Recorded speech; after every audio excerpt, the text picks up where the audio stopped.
പകുതി വിലയ്ക്ക് സ്കൂട്ടറും ഗൃഹോപകരണങ്ങളും നൽകാമെന്ന് വാഗ്ദാനം ചെയ്ത് പെരുമ്പാവൂർ കുറുപ്പംപടി കേന്ദ്രീകരിച്ച് കോൺഗ്രസ് നേതാക്കൾ തട്ടിപ്പ് നടത്തിയതായി ആരോപണം. മൂവാറ്റുപുഴയിൽ സമാന തട്ടിപ്പ് നടത്തി അറസ്റ്റിലായ അനന്തകൃഷ്ണനുമായി ഇവർക്ക് ബന്ധമുണ്ടെന്നും ആരോപണം ഉയർന്നിട്ടുണ്ട്. അതേസമയം അനന്തകൃഷ്ണനെതിരെ പരാതികളുമായി കൂടുതൽ പേർ രംഗത്തെത്തി. റിമാൻഡിലായ അനന്തകൃഷ്ണനെ കസ്റ്റഡിയിൽ ആവശ്യപ്പെട്ടുള്ള പോലീസിന്റെ അപേക്ഷ മൂവാറ്റുപുഴ കോടതി നാളെ പരിഗണിക്കും.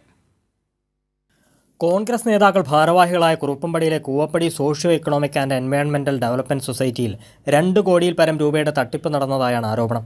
വിവിധ കമ്പനികളുടെ CSR ഫണ്ട് ഉപയോഗിച്ച് പകുതി വിലയ്ക്ക് സ്കൂട്ടറും ഗൃഹോപകരണങ്ങളും നൽകാമെന്ന് വാഗ്ദാനം ചെയ്ത് സൊസൈറ്റി ഭാരവാഹികൾ പണം പിരിച്ച് കബളിപ്പിച്ചുവെന്നാണ് ആക്ഷേപം. മൂവാറ്റുപുഴയിൽ സമാന തട്ടിപ്പ് നടത്തി അറസ്റ്റിലായ അനന്തകൃഷ്ണനുമായി ഇവർക്ക് ബന്ധമുണ്ടെന്നും ആരോപണം ഉയർന്നിട്ടുണ്ട്. പണം നൽകി കബളിപ്പിക്കപ്പെട്ടവർ പോലീസിനെ സമീപിക്കാനൊരുങ്ങുകയാണ്. അതേസമയം അനന്തകൃഷ്ണൻ നടത്തിയ തട്ടിപ്പിന്റെ കൂടുതൽ കണക്കുകൾ പുറത്തുവന്നതോടെ മൂവാറ്റുപുഴ പേഴക്കാപ്പള്ളിയിൽ പ്രവർത്തിച്ചു നിന്നിരുന്ന ഇയാളുടെ സ്ഥാപനത്തിലെ ജില്ലാ ഓഫീസും പ്രാദേശിക ഓഫീസും അടച്ചിട്ടിരിക്കുകയാണ്. അനന്തകൃഷ്ണൻ അറസ്റ്റിലായ വിവരമറിഞ്ഞ് പണം നഷ്ടമായവർ കൂട്ടമായി എത്തിയതോടെയാണ് ഇയാളുടെ കൂട്ടാളികൾ ഓഫീസ് അടച്ചിട്ട് മുങ്ങിയത്. വണ്ടി കിട്ടിയില്ലെങ്കിൽ പൈസ എങ്കിലും തിരിച്ചു കിട്ടണം. ഞങ്ങൾ അതുപോലെ കഷ്ടപ്പെട്ടുണ്ടാക്കിയത്. ഈ പെണ്ണുങ്ങളെ പറ്റിച്ചിട്ട് വേണം അങ്ങനെ പൈസ ഉണ്ടാക്കാൻ. ആദ്യം പൈസ അടക്കണവർക്ക് ആദ്യം വണ്ടി കിട്ടണേന്ന് പറയുന്നു. കേസ് കൊടുക്കണമെന്ന് വിചാരിച്ചിരിക്കണു. അല്ലാതെ ഞങ്ങൾക്ക് വണ്ടി കിട്ടിയില്ലെങ്കിൽ പൈസയെങ്കിലും കിട്ടണ്ടേ? ഞങ്ങൾ ഒരുപാട് കഷ്ടപ്പെട്ട് കൊടുത്ത പൈസയല്ലേ. മൂവാറ്റുപുഴ സോഷ്യോ എക്കണോമിക് ഡെവലപ്മെന്റ് സൊസൈറ്റിയിലെ അംഗങ്ങളിൽ നിന്ന് 7.59 കോടി രൂപ തട്ടിച്ചതിനാണ് അനന്തകൃഷ്ണൻ അറസ്റ്റിലായത്.